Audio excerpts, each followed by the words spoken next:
हामी नेपालीले चाहिँ जहाँ गए नि सुख नपाउनेछ। किनभने नेपालमा बसे पनि कहिले कहाँ ऊ भन्छ, जुलुस भन्छ, कहाँ के भन्छ होइन।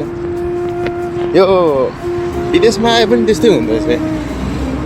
हामी नेपालीले जहाँ गए पनि सुख छैन रहेछ। किनकि अब विदेश आयो भन्छ, विदेश आएपछि के हुन्छ, ए कहाँ विस्फोट भयो अरे, ए यो ठाउँमा त यस्तो भयो अरे भनेर सबैले नेपालीले तर्साउनु पर्छ। अब त्यस्तो हुँदो रहेछ।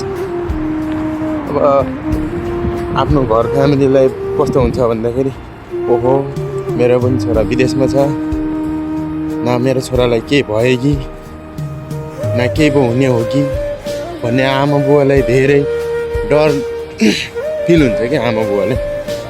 तर धेरै गाह्रो हुँदो रहेछ हो नेपाली। अब भन्छन् कुनै देशमा कति नेपाली मऱ्यो भनेको छ, कहिले के भयो भनेको छ, गाह्रो छ रहेछ। देश आएर कमाउनको लागि धेरै गाह्रो रहेछ, धेरै गाह्रो।